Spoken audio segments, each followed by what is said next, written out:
আপনার আমি কল্যাণ কামনা করি। আপনি আমার দিনই বোন, আমার কিছু করার নেই।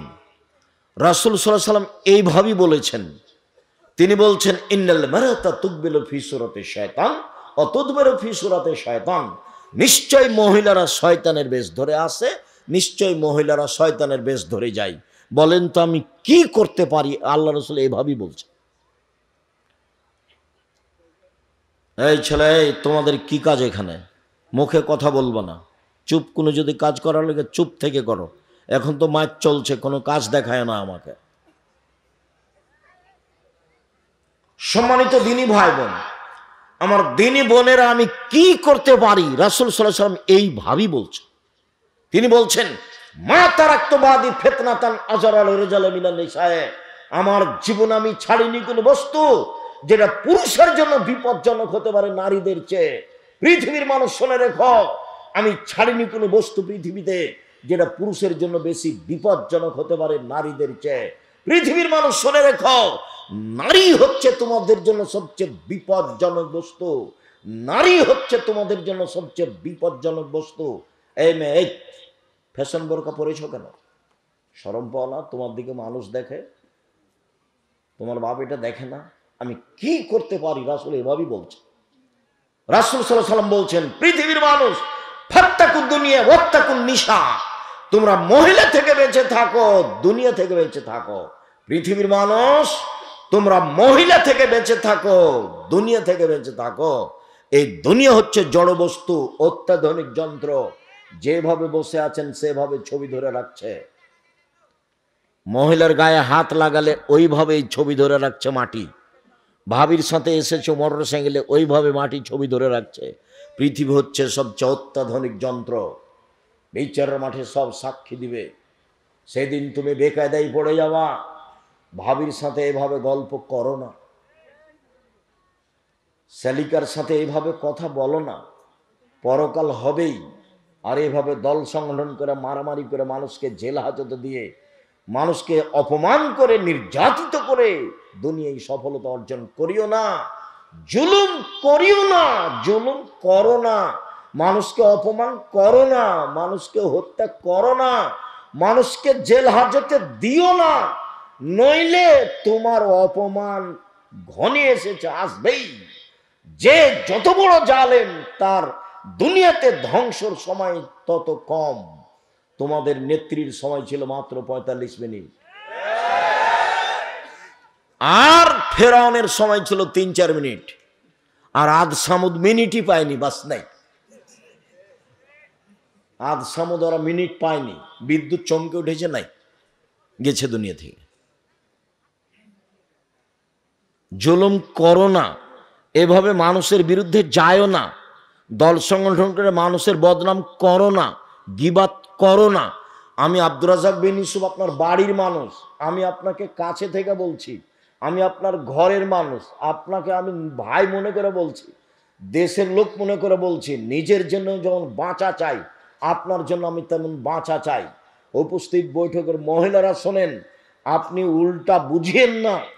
আপনার নেতা যা বলেছে, আমি যা বলছি আমারটাই ঠিক, এ কথাই ঠিক, এ কথাই ঠিক, এ কথাই ঠিক। জাতির যদি রাস্তাঘাট করে দিতে না পারি, জাতির যদি স্কুল কলেজ করে দিতে না পারি, জাতিকে চূড়ান্ত সঠিক ধর্ম দিতে পারবো ইনশাআল্লাহ। ধর্মের ব্যাপারে জাতিকে ফাঁকি দিয়ে পরকাল হারাতে না যেলই। শুনুন, আপনি কটাক্ষ চোখে দেখবেন আর হাঁটবেন, এটা আমি চাইনি। আপনি দিনী বোন যেভাবে বৈঠক করছেন, এই বৈঠক রাসূলের বৈঠক নয়। আপনি ভুল বুঝেছেন। কোরআন মাজিদের গায়ে যদি মিথ্যা কথা লেখা থাকে, ৩৫ বছর থেকে দেখাচ্ছি, কতদিন থেকে? ৯০ সাল থেকে দেখাচ্ছি। কোরআনের গায়ে যদি পাতা পাতা মিথ্যা দোয়া লেখা থাকে, পরের পৃষ্ঠা আছে, এক পৃষ্ঠা একটা বাক্য রাসূলের নয়। ৩৫ বছর থেকে বলছি, ৯০ সাল থেকে বলছি। কোন মায়ের বেটা প্রমাণ করতে পারে যেটা রাসূলের বাক্য? কোরআনের গায়ে যদি মানুষ মিথ্যা কথা লিখতে পারে, ধর্মের বহু জায়গাতে মানুষ মিথ্যা কথা বলবে। কোরআন মাজিদ খুলে মানুষ বলছে, দেখেন আল্লাহ বলছে মিলাদ করতে হবে। নবী মিলাদ করলেন না, সাহাবী করলেন না, তাবেঈ করলেন না, পৃথিবীর কোন এইগুলো বড় বিদ্বান করলেন না। আর এখন মৌলানা সাহেব দেখাচ্ছে, এ দেখেন আল্লাহ বলছে মিলাদ করতে হবে। দেশের 95% জন বক্তা মিথ্যুক, এ কথাই ঠিক। আপনি খালি বলেন না যে দেখেন আপনি আমার বক্তার মিথ্যা কথা দেখেন তো, খালি বলেন না সাহস করে, তারপর আমি দেখছি। দেশের 98% জন মুফাসসির মিথ্যুক, ধর্মের নামে মিথ্যা কথা বলছে। আপনি বই পড়েন না, আমি তো চেষ্টা চালাচ্ছি আপনার সাথে থাকার, প্রতিষ্ঠান দিয়ে, কলম দিয়ে, মিডিয়া দিয়ে সব সময় চাচ্ছি। মনে বড় সাধ, এই দেশের মাটিতে আমি উন্নত মানের প্রতিষ্ঠান গড়বই ইনশাআল্লাহ, যেখানে ছেলে মেয়ে বাংলা, ইংরেজি, আরবি উন্নত মানের শিক্ষা অর্জন করে জাতির অন্যায়ের বিরুদ্ধে লড়বে, মুখে কলমে মিডিয়ায় লড়বে ইনশাআল্লাহ। জীবন বাজি রেখে চেষ্টা চালিয়ে যাচ্ছি এবং তারা লড়ে যাচ্ছে। মুখে আছি, মিডিয়াতে আছি, কলমে আছি, দিন রাত আছি। কোন জায়গাতে জেনে শুনে সজ্ঞানে সরিষা সমপরিমাণ স্বার্থের আশ্রয় নিনি। উপরওয়ালা দেখছে 90 সাল থেকে না আজ পর্যন্ত একটা বাক্য স্বার্থে বলিনি। কোন স্বার্থ না এখানে, স্বার্থ একটাই, আল্লাহকে সন্তুষ্ট করা, আপনাকে পরকাল। যেহেতু মরতেই হবে এটা আপনি বুঝছেন, তারই মানে পরকালমুখী। কেন আপনি দোকানে বসে আড্ডা পিটা মানুষের বদনাম করেন? আপনি কি বুঝেন? আপনি কেন বললেন যে ওই চেয়ারম্যান খারাপ? মুখ খুললেন কেন? সাংবাদিক, তুমি কি বুঝো যত কথা লিখেছো তার জবাব কি হবে? এই ছেলে, তোমাকে বলি, তোমার বন্ধু সাংবাদিক, শুনে যাও, তাকে বলে দিও, এদিকে দেখো, রাসূল সাল্লাল্লাহু আলাইহি ওয়াসাল্লাম বলেছেন, মান সাতারা মুসলিমান সাতারাহুল্লাহু ফিদ দুনিয়া ওয়াল আখিরা। কেউ যদি মুসলমানের দোষ ত্রুটি ঢেকে রাখে, তাহলে আল্লাহ ওই লোকটার দোষ ত্রুটি দুনিয়াতেও ঢাকবেন, কিয়ামতের মাঠও ঢাকবেন, ঢেকে দিবেন। আর একটু দেখো, যে কারো বদনাম করবে না, পেপার পত্রিকায় কারো কথা লিখবে না, মুখ খুলবে না কারো ব্যাপারে, তাকে আল্লাহ বিচারের মাঠে নিয়ে আসবেন, নিয়ে এসে অন্য থেকে বাহু দিয়ে ঢেকে নেবেন, কেউ যেন দেখতে না পায়, নিজে আল্লাহ নিয়ে তার খাতাটাকে দেখাবেন, দেখো তো এই পাপ তুমি চিনতে পারো, দেখো তো এগুলো পাপ চিনতে পারো, জি এগুলো আমারই পাপ। তো তুমি কি আমাকে কিছু বলতে চাও? জি না, আমি কিছু বলতে চাই না। তো তুমি কি মনে করো যে আমার ফেরেশতারা অন্যায় লিখেছে? জি না, সেটা আমি মনে করি না। তখনও বুঝবে যে আমার নাম, আমি জাহান্নামে চলেই গেছি। তখন আল্লাহ বলবেন, দেখো তোমার একটা স্বভাব ছিল, খাসলত ছিল মানুষের দোষ ত্রুটি ঢেকে রাখা। তুমি যদি মানুষের দোষ ত্রুটি গোপন রাখতে পারো, আমি আল্লাহ তোমার দোষ ত্রুটি গোপন রাখতে পারি না। যাও, তোমার বিচার হবে না, মাফ করে দিলাম তোমাকে, তুমি জান্নাতে চলে যাও। গুণ কি গুণ বলেন তো, কি গুণ? মুহাম্মদ সাল্লাল্লাহু আলাইহি ওয়াসাল্লাম কিভাবে ঢেকে রাখতেন সেটা আমি একটু পরে বলছি। আমি একটু বুঝাই গীবত কাকে বলে, বদনাম কাকে বলে। সুদ মহাপাপ, জেনা মহাপাপ, সুদ মহাপাপ। রাসূল সাল্লাল্লাহু আলাইহি ওয়াসাল্লাম বলছেন, মায়াকুল দিরহাম রিবা ওয়া আলাম আসাদ মিন সিত্তাতি সালাসিনা জিনিয়া। কেউ যদি জেনে শুনে 1 টাকা সুদ খায়, 36 বার জেনা করে যত পাপ হবে, 1 টাকা সুদ খেলে তার চেয়ে বেশি পাপ হবে। যেটা মানুষ দিন রাত করছে। কিস্তি তুলেছেন কেন? এই ছেলে, তোমার মা কিস্তি তুলেছে কেন? খালা বলে ডাকতে পারো না যে তোমার এটা খাবো না, প্রয়োজন আমি ভিক্ষা করে খাবো। ভিক্ষা করে খাওয়া কেন? মানুষের বাড়িতে কাজ করে খাওয়া। আমি ভিক্ষা করার কথা বলি তোমার বাপকে খাটো করার জন্য। তোমার বাপ তোমার জন্য কেন যৌতুক নিবে কেন? তখন আমি কষ্ট পেয়ে বলেছি, বাপ বেটা ভিক্ষা করে খাও। যৌতুক নিয়েছো কেন? আগামীকাল সন্ধ্যা হতে হতে যৌতুক ফেরত দিতে হবে। দিন মজুরি করে থাকো, মোটরসাইকেল নিলে কেন? বলে আমাকে খুশি হয়ে দিয়েছে। বেটা, তোমার শ্বশুর মোটরসাইকেলটা ফকিরকে দেয় না কেন? তাহলে তো বোঝা যায় খুশি হয়ে দেয়। তোমার স্বভাব খারাপ, তোমার বাপেরও স্বভাব খারাপ। পরের দেওয়া মোটরসাইকেলে গড়ে বেড়াও আর এগুলো বদনাম করে বেড়াও। দেখি আব্দুল্লাহর শ্বশুর বলুক তো দেখি, আব্দুল্লাহর শ্বশুর, আব্দুর রহমানের শ্বশুর, আব্দুর রহিমের শ্বশুর, বাবার ক্ষমতায় আমার সামনে মুখ খুলতে পারে? মুখ খোলার সাহস রাখে না, মানে ওর ধারে কাছে যেতে পারবে না। বিশ্বাস করো, আল্লাহর অশেষ রহমত। আমি আমার জীবনে কোনোদিন সভাপতি, সেক্রেটারি, মসজিদের কে দায়িত্বশীল তাকে হিসাব করে আমার জীবনে আমি কোনোদিনই একটা বাক্য বলিনি। আমি আমার মতো বলি। সুলি হবে না ফাঁসি হবে সে ভেবেছেন, আমি কোনোদিন করিনি। আমি মুসলিম চির রণবীর, মরণকে করি না ভয়, মরলে শহীদ বাঁচলে গাজী, উভয়ই সমান, মরলেও জান্নাত বাঁচলেও জান্নাত, উভয়ই সমান। পিছনে হটে কোনোদিন কথা বলার প্রয়োজন মনে করিনি। আমার মনে হচ্ছিল সারা বাংলাদেশে আমি একাই আছি যে করোনার 5 পয়সা দাম দিনে। বিমানবালা মেয়েটা বলছে মাস্ক লাগান, আমি যে ধৈর্য ধারণ করো, মাস্ক লাগান, যে ধৈর্য ধারণ করো, মাস্ক লাগান, ধৈর্য ধারণ করো। খুব যখন বাড়াবাড়ি বলছে তখন আমি বলছি তোমার মালিকের তোমাকে চাকরি দেওয়া ঠিক হয়নি। আমি যখন উঠি বিমানে তখন আমার মুখে মাস্ক ছিল না, তুমি দেখনি, আমাকে উঠালে কেন? আমি আব্দুর রাজ্জাক বিন ইউসুফ মাস্ক দিয়ে ভাগ্য বাড়াতে রাজি নই, যা হবে হবে। ঢাকাতে এক লোককে দেখতে গেছি, তো ওর ছেলে আর মেয়ে দুইজন আছে। তো আমাকে বলছে হুজুর ভিতরে যান না, দয়া করে ভিতরে যান, এভাবে বলছে, হুজুর দয়া করে ভিতরে যান না, আমার আব্বার পাশে যান না।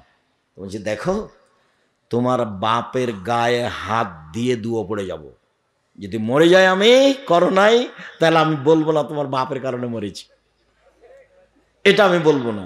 আমি বলবো পৃথিবী সৃষ্টির 50,000 বছর পূর্বে আমার নামে করোনা লেখা হয়েছিল, তাই আজকে ধরেছে, এটা আমি বলবো। কেন? রাসূল সাল্লাল্লাহু আলাইহি ওয়াসাল্লাম বলেছেন যেদিন পৃথিবী সৃষ্টি করেন আল্লাহ, তার 50 বছর আগে মানুষের 4টে জিনিস আল্লাহ লিখে দিয়েছেন। এক হায়াতাহা, তার জীবন, মাউতাহা, তার মরণ, ও রিজকাহা, তার রুজি, ও মাসাইবাহা, তার রোগ ব্যাধি করোনা। 4টে জিনিস লেখা হয়েছে। তোমার মায়ের পেটে আসার কত আগে, পৃথিবী সৃষ্টির 50,000 বছর আগে 4টা। 1 মরণ, 2 জীবন, 3 রুজি, 4 রোগ ব্যাধি। নতুনভাবে কিছু ঢুকবে না এখানে। তা আমি সাহসারা হব কেন? যে লোকটার করোনার যে অবশিষ্ট আছে ওখানে ফেলে দিচ্ছে, আর একজন ফকির তুলে খাচ্ছে, ওর করোনা ধরে না, আর আমি না পাশে গেলে বলে করোনা ধরে নিবে। পাগল বানালছে যারা ওষুধ তৈরি করেছে তারা, এরাকে সব পাগল বানাচ্ছে, এদেরকে সব টিকা মিকা দিয়ে এদেরকে সব বিকলাঙ্গ করছে। এইসব পথে যেতে হবে না। পথ আমি কোনোদিন বলিনি যে ইহুদি খ্রিস্টানদের অধীনে থাকতে হবে, ওদের গোলাম হয়ে থাকতে হবে, এটা আমি কোনোদিন বলিনি। পথ আছে, গরিব মানুষ, আমি মানুষের বাড়িতে কাজ করে খাবো, আমি কাজ করে খেতে বলিনি, আমি বলেছি চকলেটের ব্যবসা। চকলেটের ব্যবসা বলে আমি চকলেটের ব্যবসা করতে বলিনি, আমি বলেছি সবচেয়ে কম পয়সার ব্যবসা। বুঝাতে পারলাম না কথা? চকলেটের ব্যবসা মানে সবচেয়ে কম পয়সার ব্যবসা। লোন নিয়ে ব্যবসা করতে রাজি নই, লোন নিয়ে ব্যবসা করতে রাজি নই। রাসূল সাল্লাল্লাহু আলাইহি ওয়াসাল্লাম প্রত্যেক সালাতে সালাম ফেরার পূর্বে বলতেন ওয়াউযু বিকা মিনাল মাসামি ওয়াল মাগরাম, তোমার কাছে বাঁচতে চাই বড় পাপ হতে, তোমার কাছে বাঁচতে চাই ঋণ কর্য হতে, তোমার কাছে বাঁচতে চাই বড় পাপ হতে, তোমার কাছে বাঁচতে চাই ঋণ কর্য হতে, তোমার কাছে বাঁচতে চাই বড় পাপ হতে, তোমার কাছে বাঁচতে চাই ঋণ কর্য হতে। আল্লাহ রাসূল এভাবে বলতেন সালাম ফেরার পূর্বে। আর আল্লাহ রাসূল বলতেন এই শোনো, এই জানাজা এ লোকের ঋণ আছে নাকি? বলে জি আছে। তা আমি গেলাম। আল্লাহ রাসূল ঋণ থাকা লোকের জানাজা পড়াতেন না, ওর জানাজাই নেই। তোমার বাপ ব্যাংকে ঋণ নিয়ে ব্যাংকের চাকরি করে, লোন পেয়েছে 50 লক্ষ দিয়ে বাড়ি করেছে, লিফট দেওয়া আছে, তোমরা সবাই উঠছ আর নামছ, খুব খুশি, তোমার মা খুশি, তুমিও, তোমার বোনও খুশি, সবাই মিলে খুশি। তো তোমার বাপের জানাজা হবে না যে? বলে মুন্সিকে দেখ করে নিও। দুনিয়া তো এরকমই, মুন্সিকে দেখ করে নিতেই পারো। 5,000 50,000 টাকা দিলে আমাকে বলিও তো একটা, আমি কাছে আছি, আব্দুর রাজ্জাক সাহেব আমার আব্বার অনেক টাকা আছে ব্যাংকে, 5 কোটি টাকা দিব, আপনি জানাজাটা করে দেন, আপনার জামিয়া সালাফে বলিও দেখি। শুনুন, রাসূল সাল্লাল্লাহু আলাইহি ওয়াসাল্লাম বলেন সুদের 70টি ভাগ রয়েছে। সবচেয়ে ছোট ভাগ হলো মার সাথে জেনা করলে যেমন পাপ হয়, সুদের পাপের 70টি ভাগ রয়েছে। ছোট ভাগ হলো মার সাথে জেনা করলে যেমন পাপ হয়, সুদ মহাপাপ, সুদ মহাপাপ, সুদ মহাপাপ। কোটি কোটি টাকা সুদ খেয়ে আজকে বলছি ভুল হয়েছে, আর কোনোদিন সুদ খাবো না, লেনদেন বন্ধ করলাম, তুমি আমাকে মাফ করো। আল্লাহ বলবেন ঠিক আছে করলাম। এখন দোকানে বসে আড্ডা পিটে কারো বদনাম করেছে, ক্ষমা চাও দেখি, হবে না। আল্লাহ তো বলছেন হাদিসে কুদসি, মা দাওয়াতানি রাজাওতানি, আদমের ছেলে মেয়ে শোনো, তুমি যেভাবে ডাকো আমি সেভাবে থাকি, তুমি যেভাবে বলো আমি সেভাবে শুনি, তুমি যেভাবে ডাকো আমি সেভাবে শুনি, তুমি যেভাবে বলো আমি সেভাবে মানি। আমি পরোয়া করি না তুমি কত বড় পাপী, আমি পরোয়া করি না তুমি কত বড় পাপী, তুমি ক্ষমা চাইলে আমি ক্ষমা করে দিই, আমি পরোয়া করি না তুমি কত বড় পাপী, তুমি যেভাবে বলো আমি সেভাবে থাকি, তুমি যেভাবে ডাকো আমি সেভাবে শুনি, ক্ষমা চাইলে ক্ষমা করে দিই, আমি পরোয়া করি না তুমি কত বড় পাপী। আদমের ছেলে মেয়ে শোনো, তোমার পাপ বেশি হতে হতে হতে যদি আকাশে লেগে যায় পাপ আর পাপ, এরপরে যদি তুমি আমাকে বলো আমার ভুল হয়েছে, আমি তোমাকে ক্ষমা করে দেব, আমি পরোয়া করি না তুমি কত বড় পাপী, আমি পরোয়া করি না তুমি কত বড় পাপী, তুমি যেভাবে ডাকো আমি সেভাবে থাকি, তুমি যেভাবে বলো আমি সেভাবে শুনি, তুমি ক্ষমা চাইলে আমি ক্ষমা করে দিই। এই কথা আল্লাহ বলছেন। তবে ঋণ ব্যতীত, বদনাম মানুষের সাথে জড়িত পাপ ব্যতীত, মানুষের সাথে জড়িত পাপ মানুষের কাছ থেকে ক্ষমা নিতে হবে, অন্যথায় বিচারের মাঠে নেকি দিয়ে বুঝিয়ে দিতে হবে। সেদিন সব এই ছেলে বসো, মহান আল্লাহ বলেন ওয়াইলুল লিকুল্লি হুমাজাতিল লুমাজা, সামনে বদনাম করে যে, পিছনে বদনাম করে যে, ও সুনিশ্চিত জাহান্নামে যাবে, গীবাতের ফলাফল জাহান্নাম। জুবাইর ইবনে মুতঈম রাদিয়াল্লাহু তাআলা আনহু বলেন, রাসূল সাল্লাল্লাহু আলাইহি সাল্লাম বলেছেন, লা ইয়াদখুলুল জান্নাতা কাত্তাতু ফিরাতিন নামাম, চগলখড়ি করে যে সে জাহান্নামে যাবে, বদনাম গীবত করে যে সে জাহান্নামে যাবে। রাসূল সাল্লাল্লাহু আলাইহি সাল্লাম বলেন, পৃথিবীর মানুষ শুনে রেখো, বদনাম মহাপাপ, গীবত মহাপাপ, বিচার মাঠে সবচেয়ে নিকৃষ্ট জঘন্য মানুষ হবে যে মানুষের বদনাম এখানে একটা বলে ওইখানে আর একটা বলে, এ হবে সবচেয়ে খারাপ মানুষ। রাসূল সাল্লাল্লাহু আলাইহি সাল্লাম বলেন, পৃথিবীর মানুষ শুনে রেখো, যারা মানুষের বদনাম গীবত করে বিচারের মাঠে তাদের মুখে হবে দুইটা আগুনের জিহ্বা, মুখে দুইটা কি হবে? আগুনের জিহ্বা। অবাক অবস্থা।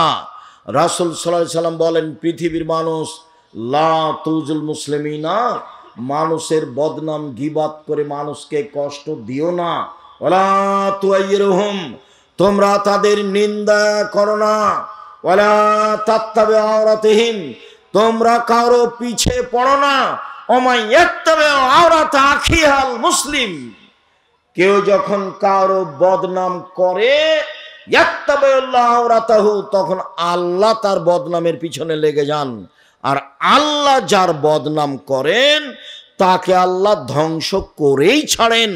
ও যদি মানুষের বদনাম করে তার বাহনের উটের পেটে ঢুকে যায়, তবু আল্লাহ তাকে বদনাম করেই ছাড়বে না। এই ছেলে বলো তো দেখি, তুমি মানুষের বদনাম করলে তোমার বদনাম কে করবে? আল্লাহ। মানুষের বদনাম করে যদি তুমি পাথরের মধ্যে ঢুকে যাও বা তোমার উটটার পেটের মধ্যে ঢুকে যাও, তবে তোমাকে আল্লাহ সেখানে অপমান করবে। এর নাম বদনাম, এর নাম গীবত। রাসূল সাল্লাল্লাহু আলাইহি সাল্লাম বলেন, আমাকে জিবরাইল মেরাজে নিয়ে যাচ্ছেন উপরে, দেখি অনেক মানুষ তাদের লম্বা লম্বা নখ, তামার নখ হাতে, একমেশুন উজুহম সুদুরাহম, মুখকে এভাবে খামচা মেরে ধরছে, গোস্ত তুলে ফেলছে, বুকে এভাবে খামচা মেরে ধরছে, গোস্ত তুলে ফেলছে। আমি বললাম, জিবরাইল মান হাওলা, এরা কারা? যারা নিজেদের নখ দিয়ে মুখ এবং বুকের গোস্ত তুলে ফেলছে এরা কারা? তখন আল্লাহ জিবরাইল বলছেন, শোনেন, আল্লাযীনা ইয়াকাউনা ফি আরাজিন নাস, এরা হচ্ছে ওরা যারা মানুষের বদনাম গীবাত করত। আপনি মহিলা মানুষ, এই মেয়ে, চলে গেছো নাকি? গল্প করছো নাকি? মুখ বন্ধ করো। উপস্থিত বৈঠকের দিনই বোন, আপনি মুখখান বন্ধ করেন। এই মেয়ে, কথা বলছো কেন? আপনি একটু মুখখান বন্ধ করেন। মহিলাদের স্বভাব, এক কেজি চাউল কর্জ নিতে গেছে ধার নিতে গিয়ে বলছে, বুবু শুনেছো কি হয়েছে? বুবু শুনেছো কি? বলে কি? তো একটু চাউলটা দাও বলছে। আরে বল না আগে কি হয়েছে, আগে বদনামটা শুনবে তারপরে। মহিলা মানুষ বদনাম দিয়ে তার জীবন চলে, মানুষের গীবাত দিয়ে তারা জীবন চলে। যে মহিলা আপনার বাড়িতে এসে কারো বদনাম করতে চাচ্ছে, আপনি বলেন মুখখান বন্ধ করেন, আমি কারো বদনাম, আপনাকে চাউলই দিব না, যান। আপনাকে ভালো লাগবে। ও কার বদনাম শুরু করেছে? যে আপনার শত্রু তার। ও কার বদনাম শুরু করেছে বলেন তো দেখি? যে আপনার শত্রু তার। তখন আপনাকে খুব ভালো লাগছে, ঠিকই বলেছেন, আসলেই খারাপ, ঠিকই বলেছেন, আসলেই খারাপ, ঠিকই বলেছেন, আসলেই খারাপ, মানুষই নয়, এই সেই। আপনাকে খুব ভালো লাগছে, আর ওকে বলতে ভালো লাগছে কেন? ও যে চাউল নিতে এসেছে, আটা নিতে এসেছে। দেখেন এবার অবস্থা কি। এর নাম হলো বদনাম। রাসূল সাল্লাল্লাহু আলাইহি সাল্লামকে বলা হলো, আল্লাহ রাসূল, বেশি বেশি মানুষের জাহান্নামে যায় কিভাবে? তখন আল্লাহ রাসূল বললেন, মুখ আর লজ্জা স্থান, এই দুটা জিনিস মানুষকে জাহান্নামে নিয়ে যায়। এক মুখ, আর দুই হলো লজ্জা স্থান। মুখে যদি মানুষে বদনাম করে তাহলে তার জান্নাতে যাওয়ার পথ নেই। একদা রাসূল সাল্লাল্লাহু আলাইহি সাল্লাম বলেন, সঙ্গী সাথী বলতে পারো মানুষকে পিছন দিক থেকে ধাক্কা মেরে জাহান্নামে নিক্ষেপ করে কি? সঙ্গী সাথী বলতে পারো মানুষকে পিছন দিক থেকে ধাক্কা মেরে জাহান্নামে নিক্ষেপ করে কি? সঙ্গী সাথী বলতে পারো মানুষকে পিছন দিক থেকে ধাক্কা মেরে জাহান্নামে নিক্ষেপ করে কি? এই কথা বলতে বলতেই আল্লাহ রাসূল নিজের জিভাটা ধরে নিয়েছেন। এই জিভা মানুষকে পিছন দিক থেকে কি করে? ধাক্কা মেরে জাহান্নামে নিক্ষেপ করে। মুখই খুলবেন না, কথাই নাই। আল্লাহ রাসূল বলেছেন বাঁচার তিনটা পথ। এক, আলজেম বাইতাক, বাড়ির বাইরে যাবেন না, কাজ শেষ বাড়ি। খেয়ে উঠে হাত খান ভালো করে ধুচ্ছেন না, হাতটা না ধুয়েই আপনি যাচ্ছেন দোকানের দিকে। আপনার স্বভাব কত খারাপ! স্বভাবটা একবার ইতর শ্রেণীর মতো, নিম্ন শ্রেণীর মানুষের মতো। বুঝেও বুঝে না ওরা, অন্তর আছে বুঝে না, দেখেও দেখে না ওরা, চক্ষু আছে দেখে না, শোনেও শোনে না ওরা, কান আছে শোনে না। উলায়েকা কালা আনাম, তারা পশু প্রাণীর মতো, তারা গরু ছাগলের মতো, তারা কুকুর শ্রীগের মতো, বালু মাজাল বরং তার চেয়ে খারাপ। জিন্দেগিতে মানুষের বদনামে যাবেন না। রাসূল সাল্লাল্লাহু আলাইহি সাল্লাম বললেন বাঁচার তিনটা পথ। এক, মুখ জিহ্বা। দুই, জরুরি প্রয়োজন ছাড়া বাইরে যাবা না। তিন, পাপের জন্য কাঁদো। সম্মানিত দিনী ভাই বোন, আমি আপনাদেরকে আলোচনার শেষে চলে আসলাম। যদিচ এই বিষয়ে আলোচনা আরও ছিল, সময়ের গতিতে হবে ইনশাল্লাহ। আমরা আসতে দেরি করেছি যে পরিমাণ, সেই পরিমাণ আমাদের আগেই হয়ে যাচ্ছে। আবারও কোনো দিন এলাকায় আসলে বিষয়ের উপরে বিস্তারিত কথা হবে ইনশাল্লাহ। সম্মানিত দিনী ভাই বোন, এই ছেলে থামো। দেশের সবচেয়ে বড় প্রতিষ্ঠান জামিয়া সালাফিয়া, দেশ বিদেশের শিক্ষক দিয়ে পরিপূর্ণ। নুরানি বিভাগ 2026-এ ভিন্নভাবে চালু হচ্ছে, সর্বধরনের সেবা দিয়ে। জামিয়া সালাফিয়া শিক্ষক শিক্ষিকার সংখ্যা বেশি থাকবে। ডিসেম্বরে ফরম, 1 জানুয়ারি ভর্তি। বিষয়টা মনে রাখবেন। জামিয়া সালাফের পক্ষ থেকে বই পুস্তক আছে। আব্দুল্লাহর বইটা মনে হয় আছে, যে আল্লাহর পথে যাত্রা, এবং আব্দুর রহিমের বইটা হচ্ছে রাসূল সাল্লাল্লাহু আলাইহি সাল্লামকে যেভাবে দেখেছেন। আর আমার আদর্শ নারী, আদর্শ পরিবার, এগুলো তো আছেই। আর আমার পক্ষ থেকে একটা ফ্রি পত্রিকা আছে, একটা কিনলে ফ্রিটা পাওয়া যাবে, একটা কিনলে। আমি ফ্রি দেওয়ার জন্য আমি নিজে কিনে নিয়েছি পত্রিকা, যে পত্রিকা আপনারা টাকা দিয়ে ছাপান। এছাড়া বই আছে, দেখেন, নামাজ শিক্ষার বই, এত বই থাকার পরে আমি নামাজ শিক্ষা বই লিখতাম না, তো একবারে হাত দিয়ে ধরে সলাৎ শিক্ষা দেওয়ার চেষ্টা করেছি, একবারে হাতে খড়িতে আমি সলাৎ শিক্ষা দেওয়ার চেষ্টা করেছি নামাজ। সে বইটা আপনি দেখবেন, আর যা বক্তব্য দিই সব উপদেশ বই আছে। তো সলাৎ শিক্ষা, উপদেশ বই, আর আব্দুল্লাহর বইগুলি আছে নাকি দেখেন, অর্থ গুরুত্বপূর্ণ বই। আল্লাহর পথে যাত্রা এখন যেটা বের হয়েছে, কয়েকটা জিজ্ঞাসা, আপনারা খালি চলে যাবেন না, আপনারা আমার জন্মভূমির মানুষ, আপনি বক্তব্য শুনতে আসলে আমাকে ভালো লাগে,